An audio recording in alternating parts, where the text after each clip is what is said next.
We're gonna make our own basing material. This is like $5, and they sell it in bigger tubs, like bigger, like our plaster Paris. Like you can get it in this side for not much more.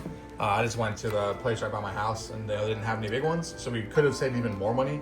So this is $5. This is like a lifetime supply of baking soda, which is sodium bicarbonate, which everybody should have in their hobby kit. This was like $7. And then you don't need nice paints like that white, and this ink is expensive. You can use the apple barrel, which is, this stuff's really cheap. So for like the price of this stuff, that's one jar of what we were using. I mean, that's a great product too, but when you need it in bulk, this is a better way of doing it.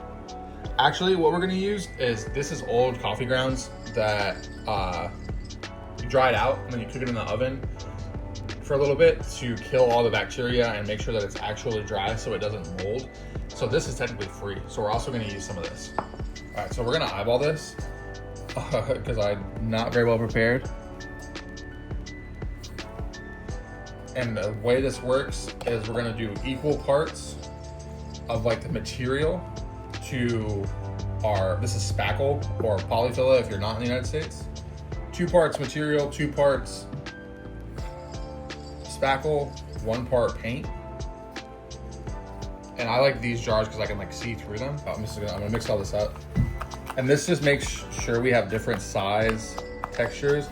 And we wanna bust up that baking soda. It's crazy how clumpy it is. Oh, I was not paying attention. This stuff is pink. I guess in retrospect, it says goes on pink. Did not realize that. Goes on pink, it dries white. This will be interesting to see how it works for us. It doesn't really matter just because we're gonna put paint in it, but I really have no idea what we're gonna get now. I need better. This was the only can of this they had, so I just grabbed it and walked out of the store.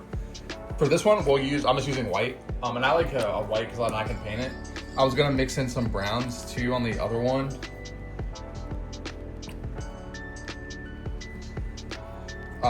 Just because to save us some time.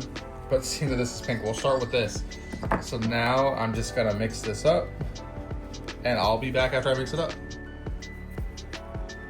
So you can see as we're stirring this, it's already starting to resemble our basing material. And because there's coffee in this, it's gonna turn itself brown anyway. I didn't think about that. But I just wanna show you, so we've mixed up 2 jars now, mostly full, probably like 75% of the way. And I still, like, that was off a little cup, and I still have got a ton left in here. And lifetime supply of baking soda and a little bit of paint. So this stuff is way cheaper, and it's gonna give us the same results. Put the hobby back into tabletop board gaming and make your own stuff. It looks different. When I got back upstairs, I added 3 tablespoons of salt and 2 tablespoons of water. And the reason I did that is just because I impromptu added that coffee. And that coffee at this point is like 7 years old, 8 years old, and it hasn't molded or anything. But just as an abundance of caution and to add like another type of texture in, I added that salt because that'll stop any mold from growing and just be absolutely sure that no mold is going to grow. And now here you can see this is compared to that AK Interactive ground texture, diorama texture. It's almost exactly the same. There's a little bit difference in that there's cracks in the AK stuff, but it's pretty spot on.